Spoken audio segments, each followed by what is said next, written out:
I have long been interested in the lore of the winter hunter, the Winter King, a Celtic mythology motif, personification of the winter time. And in 2007, I wrote this book, Gwyn, Ancient God of Glastonbury, Key to the Glastonbury Zodiac. In the sky, the winter hunter is the constellation of Orion. I'll go into that in more detail. And then many years later, in 2021, I expanded Gwyn from about 120 pages to over 700 pages. It's a massive book. And in it I explore all sorts of star lore, specifically relating to Gwyn ap Nudd. Now, Gwyn ap Nudd is the Brythonic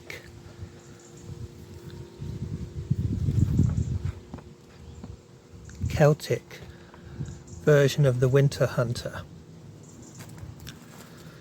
But he has an Irish counterpart. And the Irish counterpart is Fionn McCool. And when I wrote Gwyn, even this expanded version, I did not know much about Fionn McCool. But things have changed. It's now a couple of years since I did the big expanded version. And this video is about the interesting mythology, star lore of the Irish equivalent of Gwyn ap Nudd, star lore of Fionn McCool and the Fienna.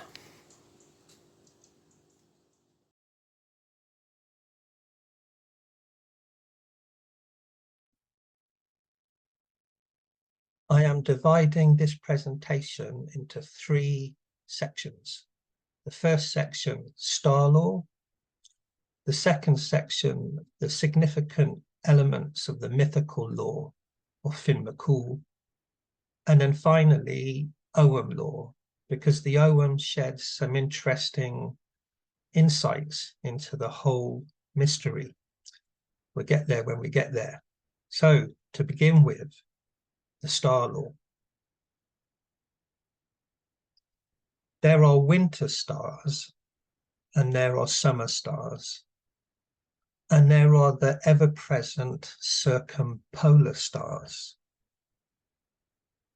In the Celtic world, that of the northern hemisphere, the winter stars are predominantly all around the constellation that we see here in the middle of the screen, which is known today as Orion the Hunter.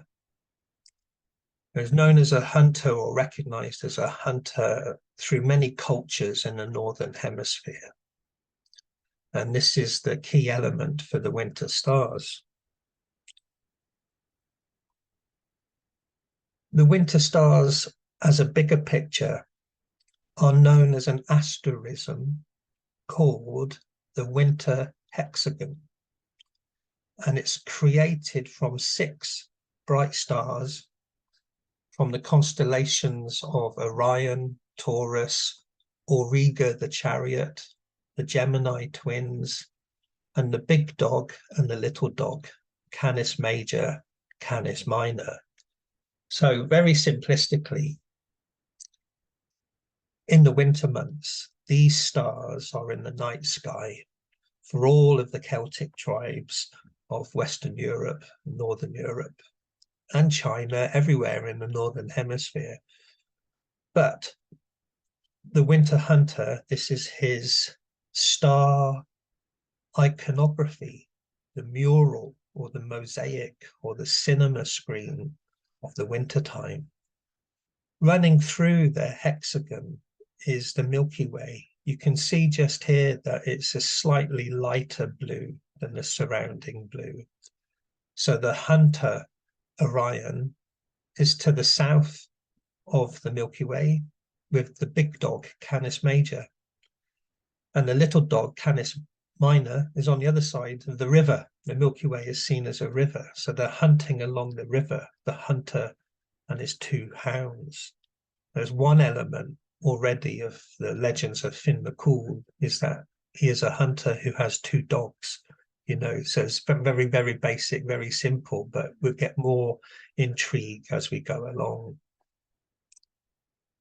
I have already done a video for this YouTube channel that you can go and look for. It's called Stag Lords, Antlered Consorts of the Deer Goddess, and that explains in detail the whole wearing of antlers and how it relates to the winter time and the winter half of the year and so on. So I'm not going to repeat all of that in this video. I want to focus specifically on Fionn McCool. But for basic kind of grasp of the winter hunter and his antlers, have a look at this video on the YouTube channel. The antlered god, the hunter, goes way, way back, you know, to at least the Gunderstrup cauldron here, which is arguably 1st century BC or 1st century AD. Scholars can't decide, but it's very, very old. It's over 2,000 years old. So it's a motif from Iron Age Celtic people. And elsewhere on the Gunderstrup cauldron, the hunter and the hound are depicted in relationship to the summer stars, the 3 birds, and also the great mother goddess, who's the W-shaped constellation of Cassiopeia.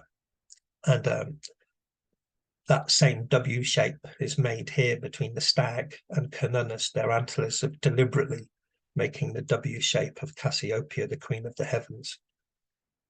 More of that elsewhere. So what I want to draw attention to immediately, and if you take anything home from this presentation, take this idea home with you to think about.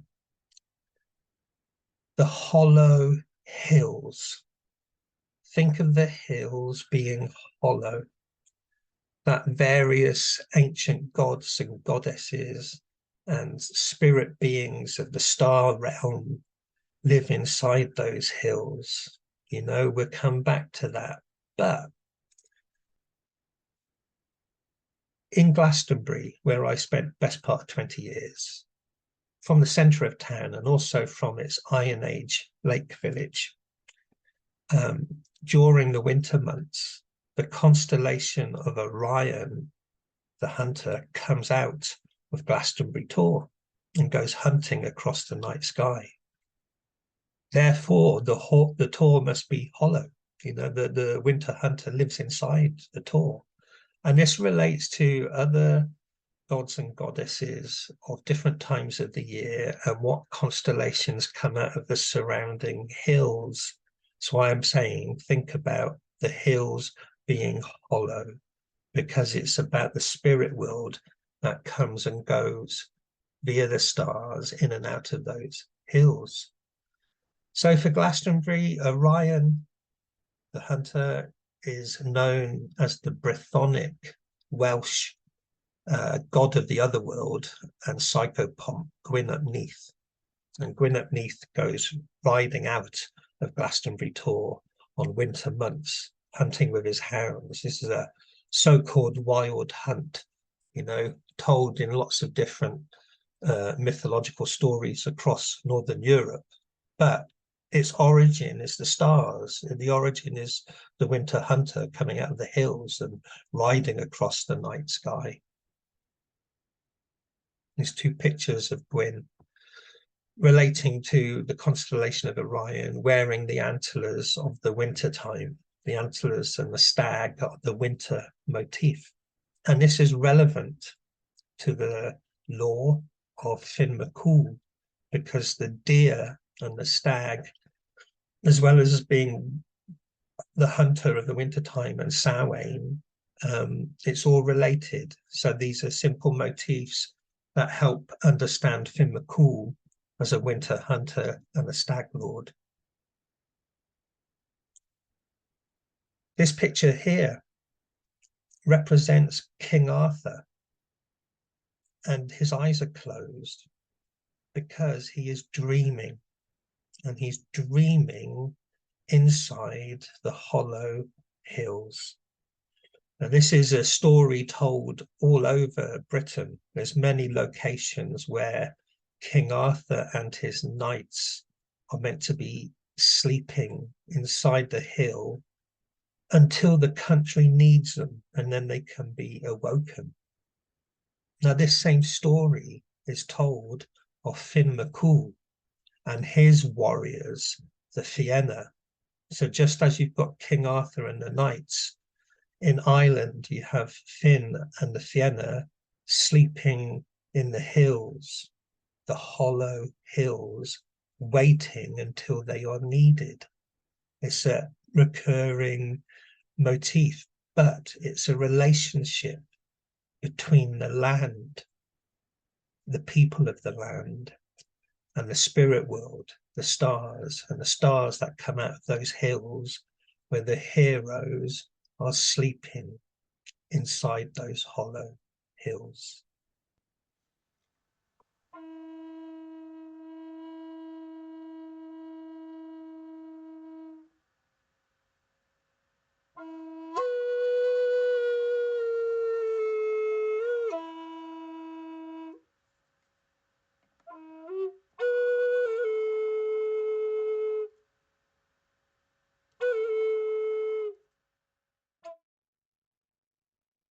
In Ireland, there are many stories about Fionn McCool, lots and lots of them, some written down, some are folk stories passed on just in the oral tradition.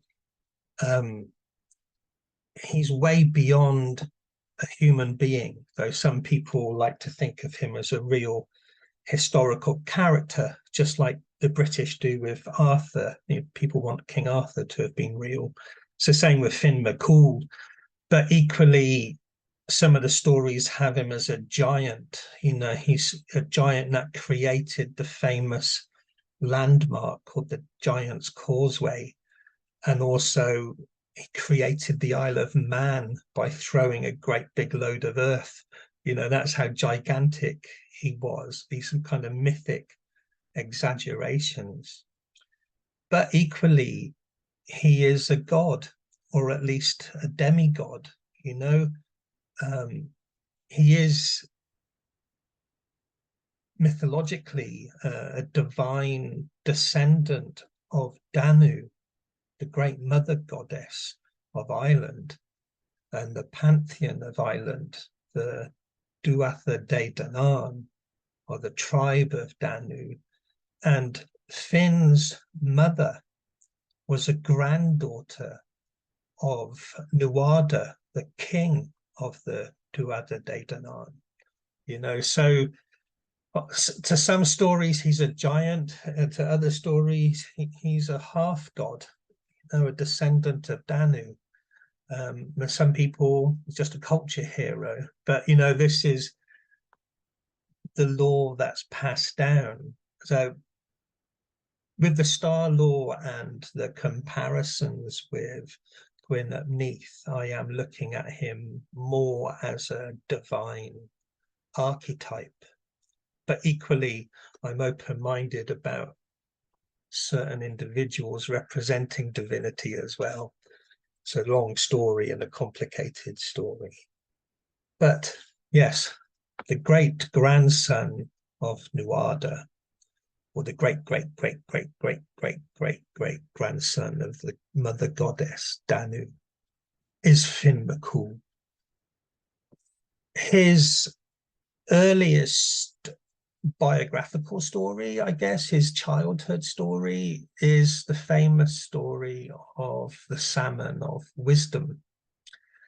And he gets the wisdom from the salmon. I'm going to talk about that a little bit further on when we get to the Ogham, because it relates to the first Acma of the Ogham Grove.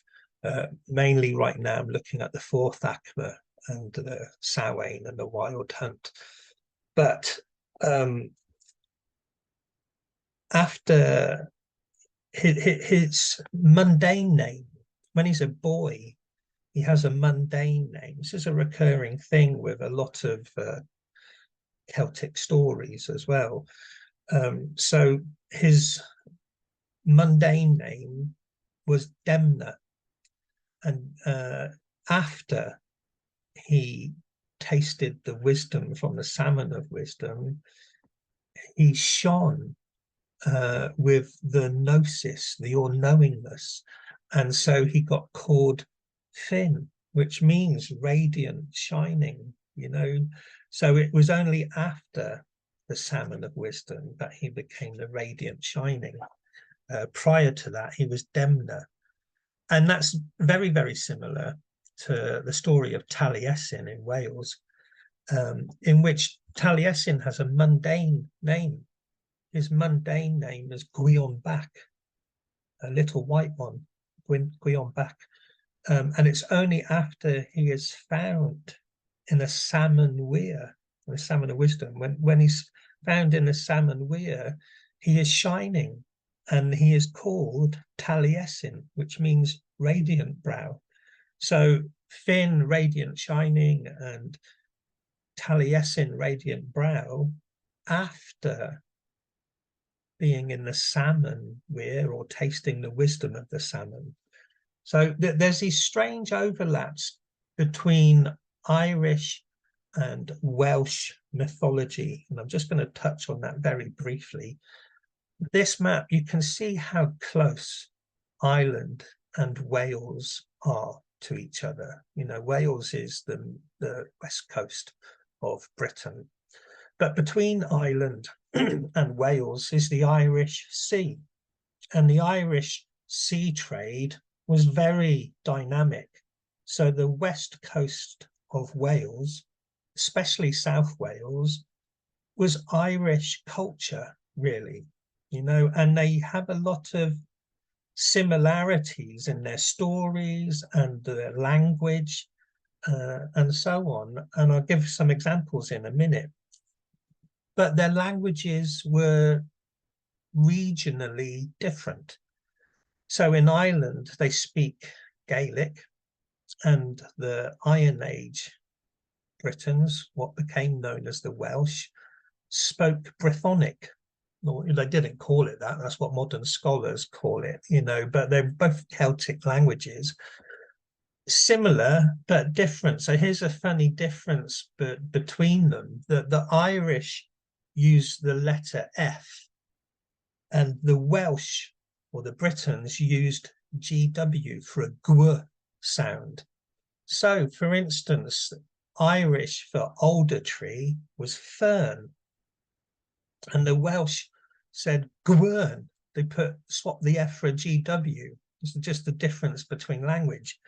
And it carries on. There was a famous chess-like game called Gwyn in Welsh, but called Fidgil in Irish. But it's the same name. It means wood sense. But you can see how Fid and Gwyd, it's just the F and the GW. And there's even a goddess in Ireland called Findaver, is the same as Guinevere, you know, and they're both goddesses related to sovereignty. Findaver is the daughter of Maeve, the sovereignty goddess of Tara, and Guinevere is the origin of Guinevere, and in Welsh law, she's a triple goddess of sovereignty, you know. But again, it's just an example of the F being swapped with the Gwy. And Findaver and Guinevere both mean shining spirit. And it's the same then with Gwyn ap Neath in Glastonbury and Fionn McCool.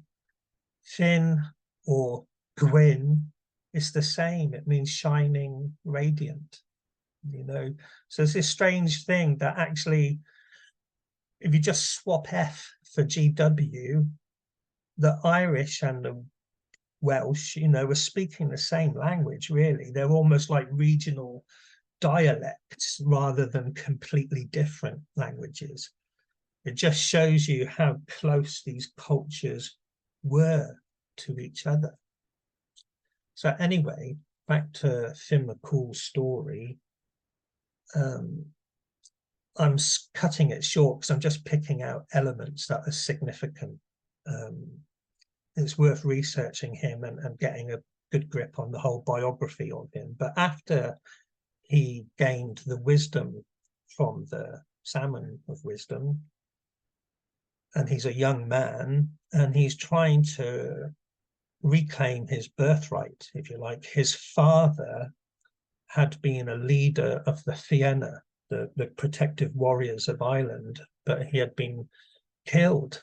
And really, Fionn needs to reclaim his position, but he has to prove himself in the story. And it's at Tara.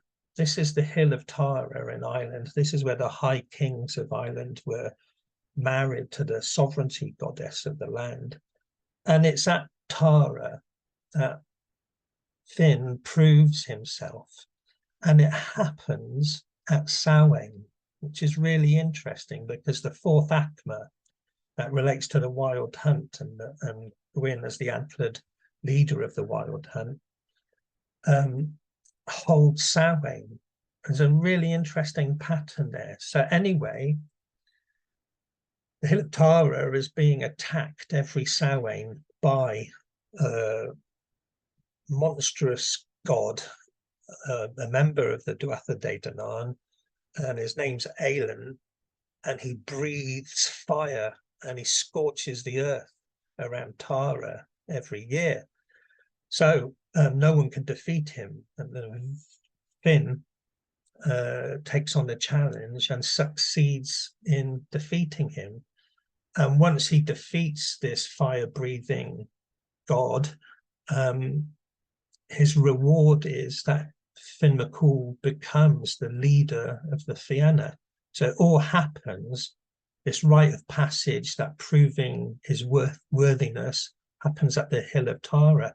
But there's some really intriguing coincidences, similarities with Gwyn ap Neath in Glastonbury. So in Glastonbury lore, Gwyn, the winter hunter, has a battle every Beltane against a character called Gwythyr ap Gridal, which means victor, the son of Scorcher. So every Beltane, Gwyn has a battle against the Scorcher, and he loses every Beltane. But this is a recurring battle every year. So Gwyn is the winter king, the summer king, the Scorcher, has to win for the 6 months of summer. And the complete opposite happens with Fionn McCool at the hill of Tara at Samhain. At Samhain, Fionn McCool defeats the burner.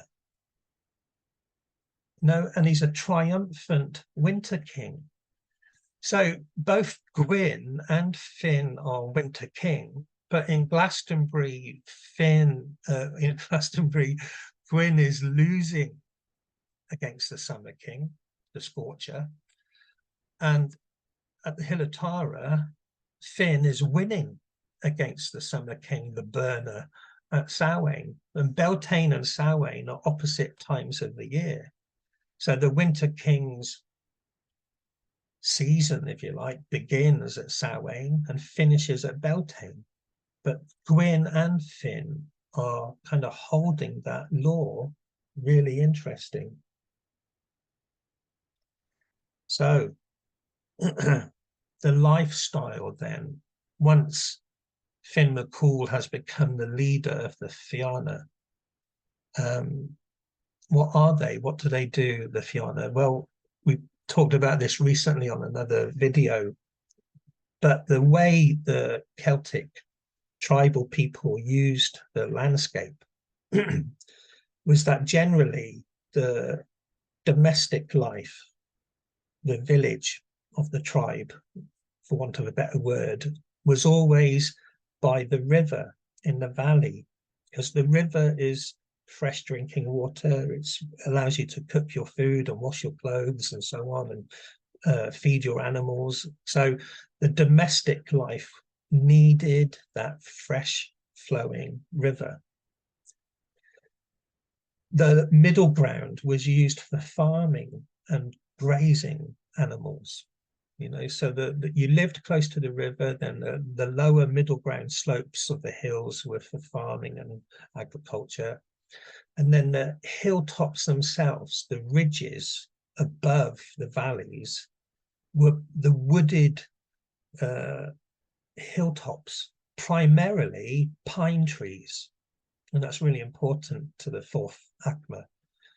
But going back to what I said earlier on about the hollow hills and spirits living in the hollow hills, well, the Fienna, Finn McCool and his warriors were on their hilltops, on the ridges. They're defending the domestic valley. They're defending the tribes against invaders, and they're defending druidic Nemeter, you know.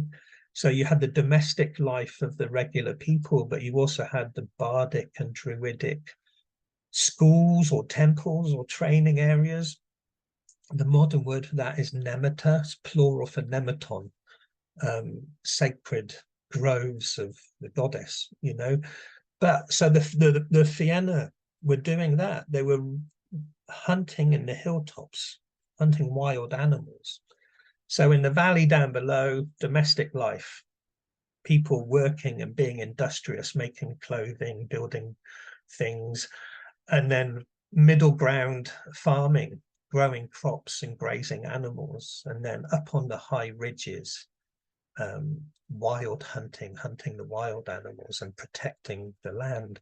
But if you're down in the valley, in the domestic area, you're a child with your mum and dad and you're growing up, the hilltops are the hollow hills, and directly above the pine trees are all the stars, the spirit world, you know. So the Finn McCool and the Fienna, as well as being a physical role of protecting people, they are actually on the threshold between earth and the spirit world. You know, they are that wild hunt, that liminal space between the mundane world and the magical spirit world of the sky and the stars. And going back to the hollow hills and certain stars rising out of the hills, going hunting like Orion does. So it gives you an idea of the life that Finn McCool and the Fienna lived. Then the Fienna were a real thing, whether Finn McCool was a real human being of flesh and bone, who created the Isle of Man and the Giant's Causeway. But the Fienna tribes were real. They were the Iron Age, early medieval way of protecting the land from invaders stuff, probably up until the Viking invasions, maybe afterwards. I'm not too sure about that history. So whilst he was the leader of the Fienna,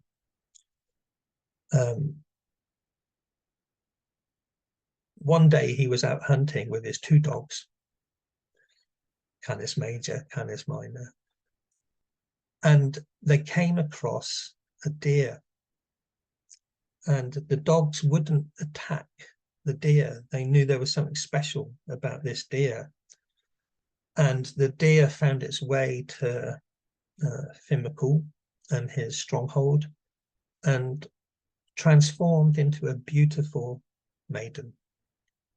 And so here's the story then that makes Fionn McCool specifically a stag lord. You know, there's nowhere is he described as having antlers. That's not written down anywhere as far as I'm aware, but it's in between the lines if you've got your eyes wide open.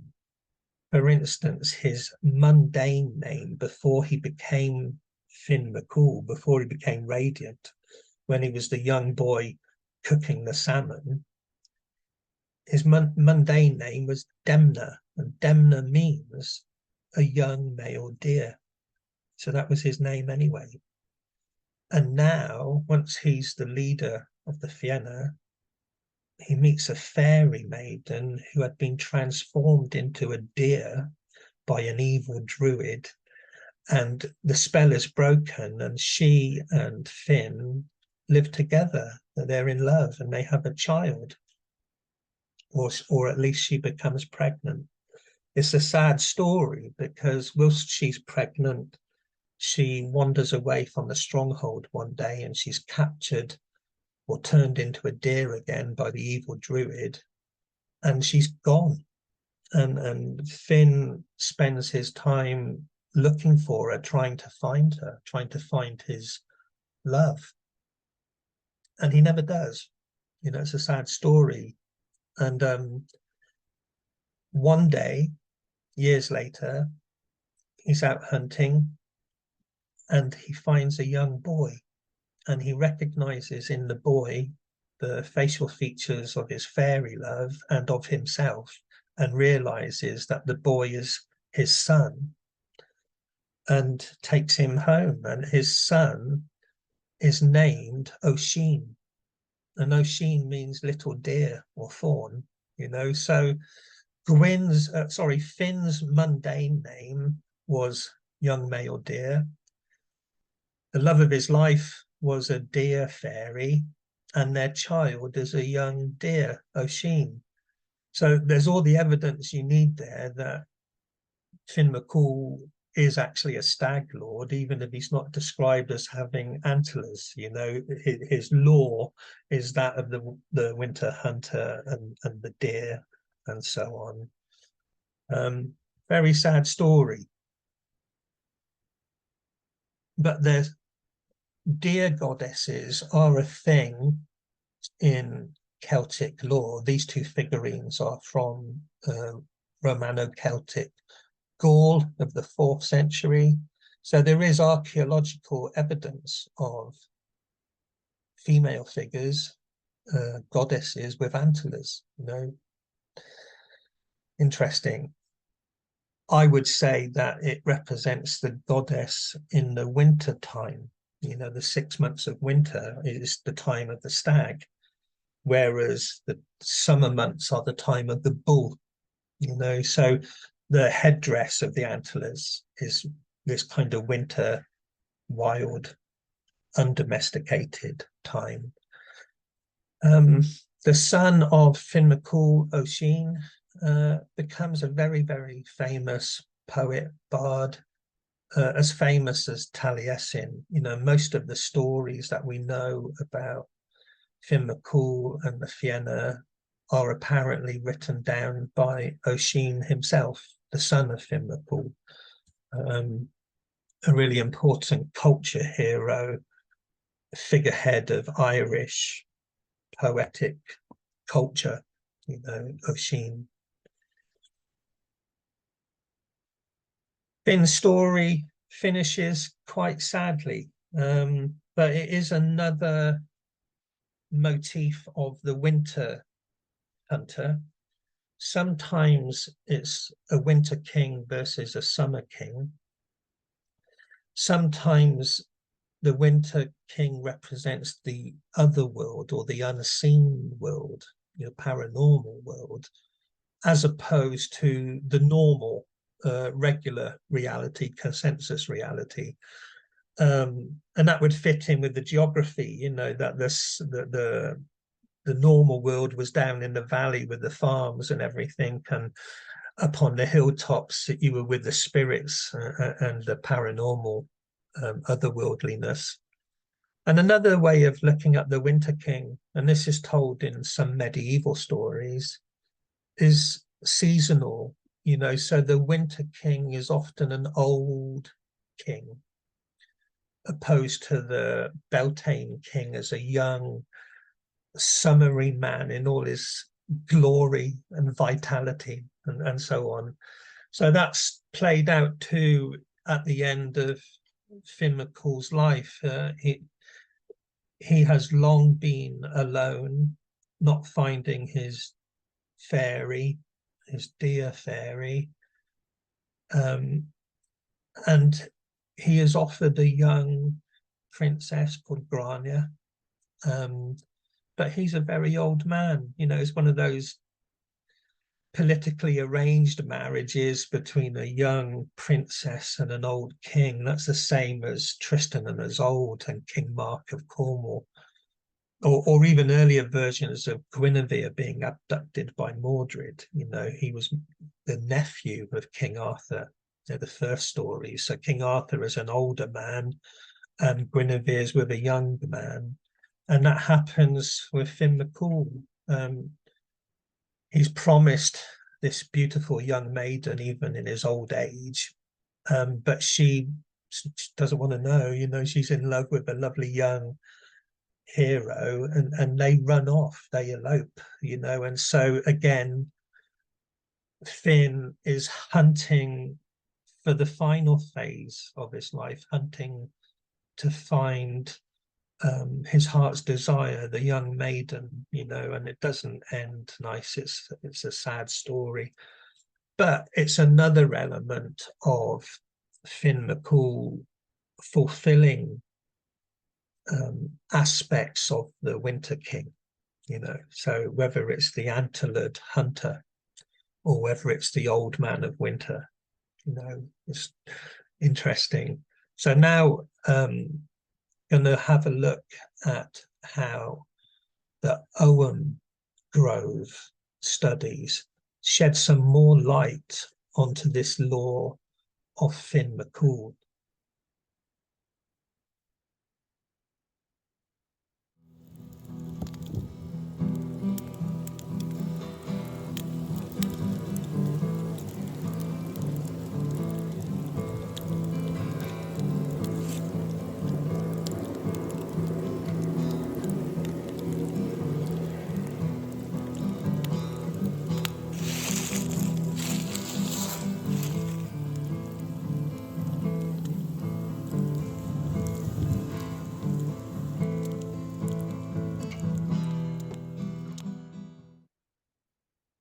So this diagram represents half of the Ogham Grove, half of the Ogham.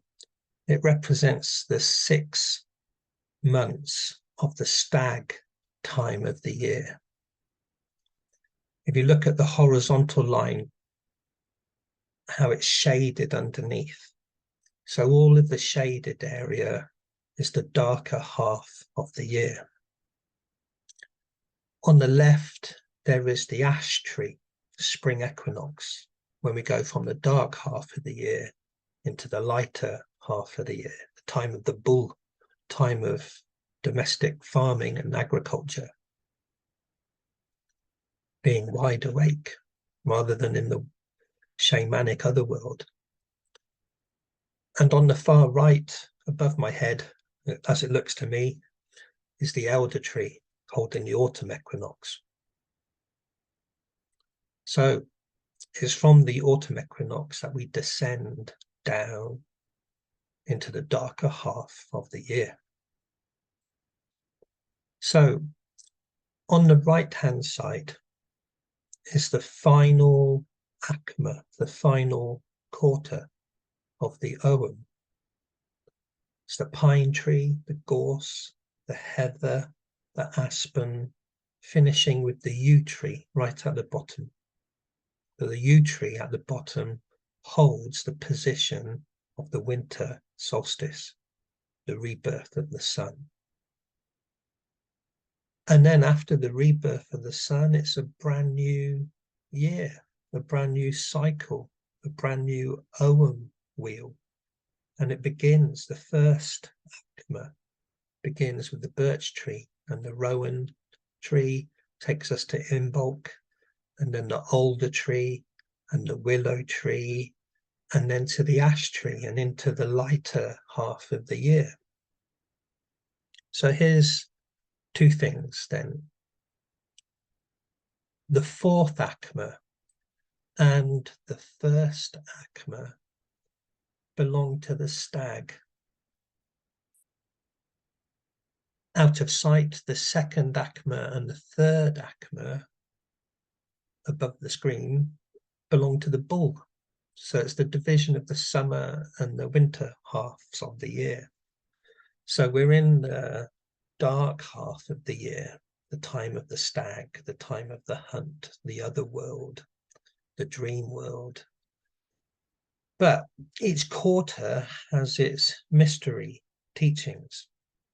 And on the left-hand side, the first acma, it holds the festival of Imbolc, but specifically the alder tree and the willow tree. Of all the trees in the Ogham, it is the alder tree and the willow tree that love being by the river. They love being by the water's edge. And it actually corresponds with Aquarius, the water pourer, and Pisces, the fish. And it's this water's edge, this Pisces, the fish, which is the salmon weir in the Welsh bardic tradition of Taliesin. And the water's edge, the river, is also where Fionn McCool, as a boy, would have been cooking the salmon of wisdom. So the first acma with the water's edge is the juvenile or youth of Fionn McCool. You know, after the winter solstice, there's rebirth. It's the golden child that grows into boyhood and eventually gets to the water's edge and the salmon, the Pisces. And then there's a magical thing that happens with the ash tree. There's a leap from Pisces to Aries, which is the salmon's leap. And we'll be working on that throughout the winter time this year, because the 5th volume of Voices from the Grove journal is dedicated to the ash tree, and it will be all about the salmon's leap. Enough of that another time. So on the right-hand side, where we are now, as I'm recording, I'm in the days of pine. And pine is the first tree of the final acma, the fourth quarter of the year. The fourth quarter of the year holds Samhain. And specifically, just as alder and willow are unique trees to the water's edge, heather and gorse are not really trees at all, you know, but what they are, gorse and heather, they're shrubs of the wild heath. And that was worth thinking about in great detail. You know, this is the wilderness, the wild heath above the cliffs that descend to the ocean. You know, that's where you find gorse and heather. Usually very, very rocky and full of bracken and things, very few can't really be used for domestic life. It may be grazing ponies, and that's about it, really. It's a place for serpents and rabbits and hares and little creatures that live under the heather and under the gorse. And it's the wilderness, the wild heath. So here's the story then of the fourth Acma and how it relates to Fionn McCool as the winter hunter. So beginning with the pine tree. Pine trees are uniquely the hilltops, reaching up to the stars. They're the pine-topped hills above the water valleys where people live, where the wild hunters are working their way through the pine forests, close to the stars, protecting everybody. In the Ogham, kind of consider it as preparing to hunt. That the Fienna lived in the pine forests most of the time. Interestingly, they kind of had a two-sided way of living in the year.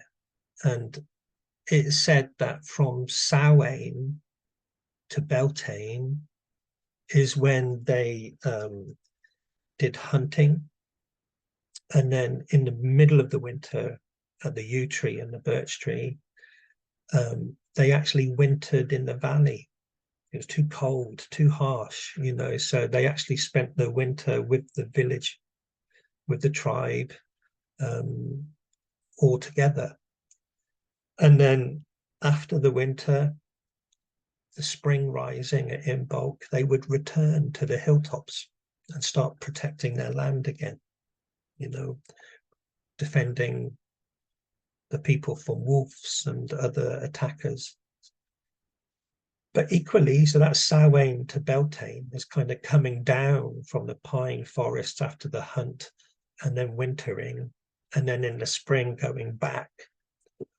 And then between Beltane and Samhain, they are living wild in the forests, not coming down to the valley. They are living up there, protecting everybody. So they kind of had that duality of existence. They had a summer lifestyle, camping in the forests, Beltane to Samhain, and then from Samhain through the winter to Beltane, they kind of came down and kept warm with everybody. And that's kind of in the lore of heather and aspen as well. But there's other things going on, but I went off on a tangent, so apologies. So from the pine tree, preparing to hunt is where we are now. And then we go into the days of gorse, takes us to Samhain and to heather. So gorse and heather are the wild heath and the mysteries of the wild hunt, which are psychopompic.